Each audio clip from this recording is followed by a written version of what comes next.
Le dernier RGPH organisé en République du Congo établit un pourcentage de 76% des jeunes dans notre pays, ce qui en soi est un atout et un élément essentiel et nécessaire pour servir d'élément déclencheur au développement de notre pays.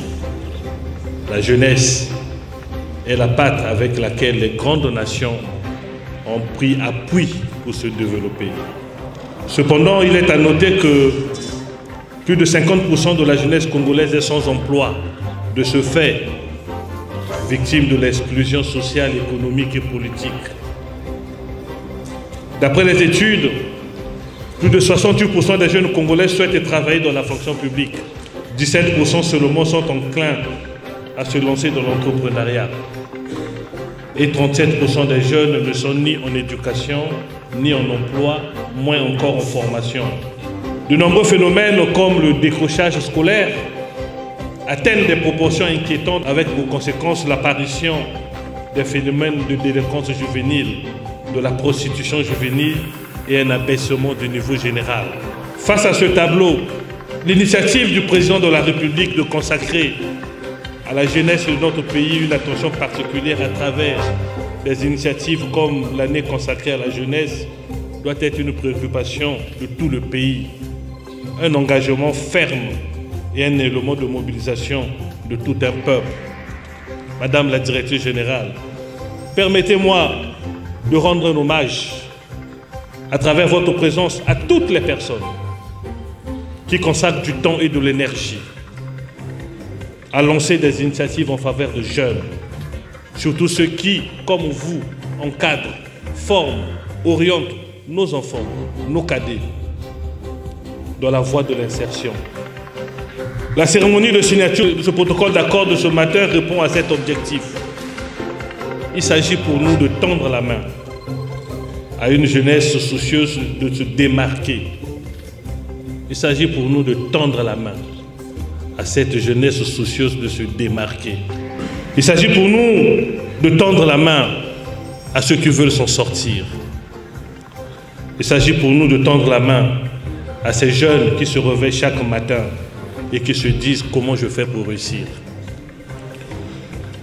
Chers jeunes, Christine de Suède disait en 1962 que le plus grand secret de la réussite est de fixer un but et de ne le perdre jamais de vue. Dans la vie, il faut toujours se fixer un but et ne jamais le perdre de vue. Il est possible que pendant ces moments que nous allons ouvrir, que vous ayez des moments de doute.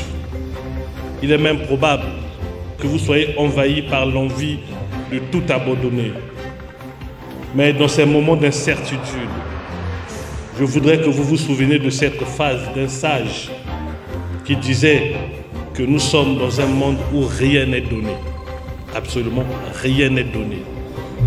Où tout s'obtient à base de l'effort. Mais pas seulement de l'effort, mais un effort persistant. Je voudrais vous demander ce matin de persister dans votre but. Donnez-vous le droit de rêver. Chacun de nous devrait se donner le droit de rêver. Soyez audacieux, mais surtout commencez quelque chose. Les Chinois disent que même un voyage de 10 000 km commence par un premier pas. Commencez quelque chose.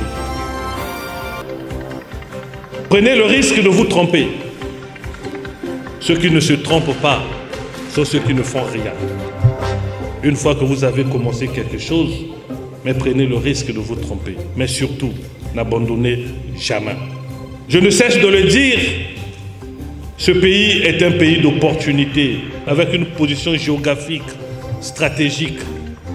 Un marché, Kinshasa, pour ne pas le citer, de plus de 20 millions d'habitants, à moins de 30 minutes de Brazzaville. Une ouverture au monde avec un port en eau profonde et plus de 4 millions de terres arables. Des atouts que chacun de nous devrait profiter.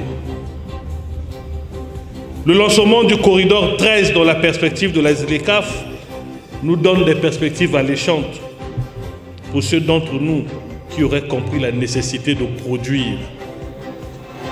Mesdames et messieurs, la formation de cette première cohorte durera 1 mois. Et nous prenons l'engagement de sélectionner des projets pertinents, de les financer à la fin de cette formation. Chers jeunes, premièrement, aucun jeune n'a été sélectionné sur une base subjective. Aucun. Tous ceux qui seront sélectionnés ont déposé leur dossier en ligne pour la plupart et vous avez été sélectionnés.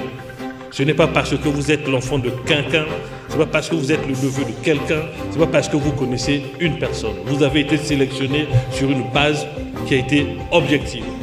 Deuxièmement, à la suite de cette formation, aucun projet ne sera financé sur une autre base que celle du mérite. Prenez le temps de participer à des formations qui vous seront données.